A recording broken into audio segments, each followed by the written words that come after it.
help. Some tall red hair. So again, thank you for coming. I'd like to make a few introductions. I don't know if everyone has met them, but Gerald and Maida Horn are here. I don't know if you want to raise your hand so everyone knows. Gerald and hiding back here. also, Byron's wife, Chris, is here with their 3 children, Alex, Ellie, and Audrey. And Chris's father, Steve Colby, is here.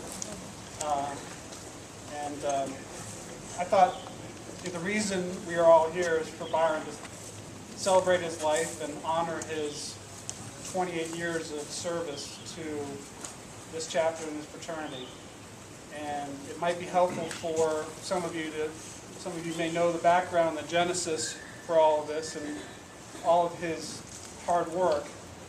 It really started when he was an undergrad at Kenyon, and he was elected the position of Sergeant at Arms, which is really the maintenance man for the lodge.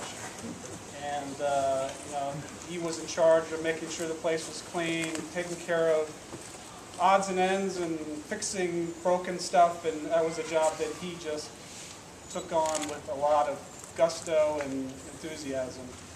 And then he obviously became president of the chapter our senior year and led the chapter, and he gained a lot of respect from everyone in our group. And after graduation, a few years after graduation, I took over as alumni president, and he was really the first person that I called. And he right away, signed up enthusiastically. Over the years, he's, as an alumni, done numerous projects. One weekend in August, I believe it was 1999, he organized an event here. About 10 or 15 students came back a week before school started.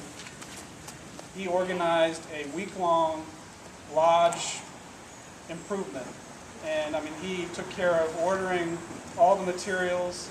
He organized the 10 or 15 students.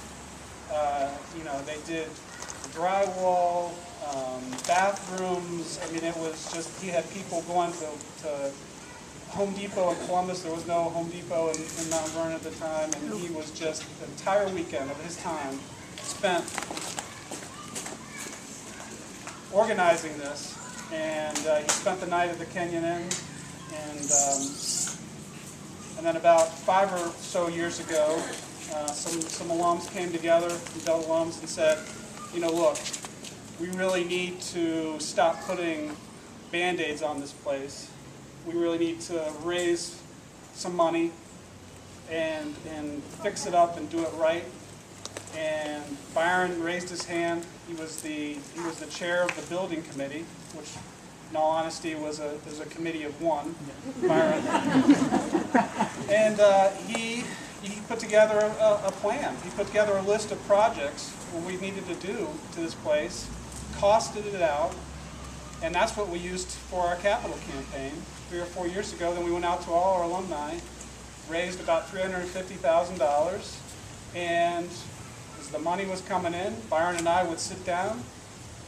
We'd have lunch together in Cleveland, email back and forth, and we would figure out, okay, prioritize what needs to be done and when.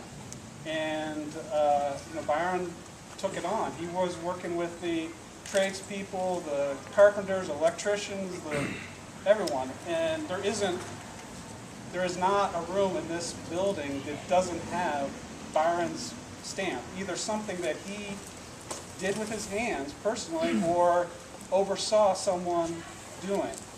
And we were 2 years into this improvement project, and he had done the roof, the gutters, the windows, the back deck, electric, heating, a lot of the guts of the building he had taken care of, and that was our first priority. And we were starting to move into the more, things that you could see, the chapter could see, the people could see, like the cherry paneling was just installed. And then the doors, he had Amish craftsmen, I believe it was in Middlefield, He designed the doors, had them built it. They came down and installed it, and that was, last year, winter or spring of last year, and that was one of the last things that he had done. And in July, we had met and we were planning the next phase and what needed to be done. And obviously his untimely passing, which brings us here today. And a number of us got together again and said, okay, we've got these beautiful custom-made doors that just are fantastic. But the outside of the building, exterior, is in terrible shape. It just doesn't do justice to his work. And we all said the best way to honor him and honor his work is to fix up the outside. And so Dan Bell, Don Guest, and myself met with Mr. Horn on a Saturday morning in October, came out here, looked around, said, okay, what can we do? We looked at some other buildings in Kenyon and got a feel for the style and colors and things like that.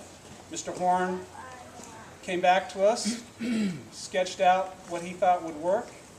Don took that to some of his other friends, architects and designers and builders, construction tradespeople, improved the plan. We got color drawings, and then we took that out to a group of our alumni, some of Byron's friends, and said, hey, look, this is what we want to do in honor of Byron.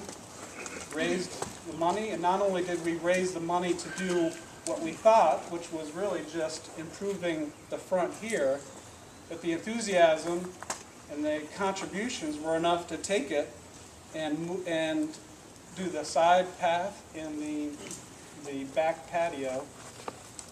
It was just a really enthusiastic reception to this project, and along the way we got a lot of notes and cards and letters and emails of just remembrances of Byron in the process, which became the Collegian article. I'm not sure how many of you have seen the Collegian article. We have copies of it here, but a lot of the things that came of that, trying to raise the money,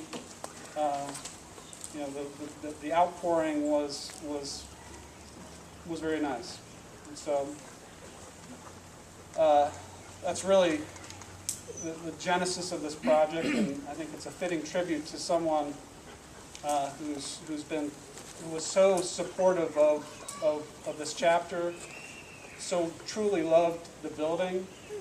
And there's a Delt Creed that we all learn as pledges, and the creed really speaks to what we try to be as Delts. And there's a section in there that it's interesting. If you substitute fraternity, Delta Tau Delta, and put Byron's name in there, it really, in my opinion, expresses the person that I thought he was. And I just want to read that to you. It's very short. So,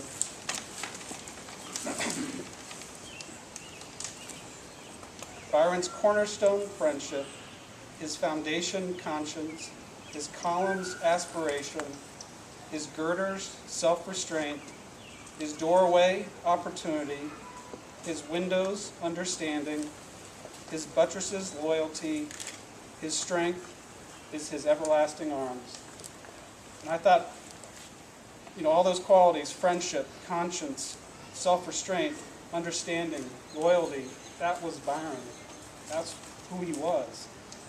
And an analogy with the building, I thought was, given Byron's love of construction, really was fitting. And I just want to say that, I've lost a friend, but I've also lost a great partner. But I truly believe what we have done here will live for a long time and will impact a number of students' lives that come to Kenyon College. Alex Horn, Byron's son, has a few words to say on behalf of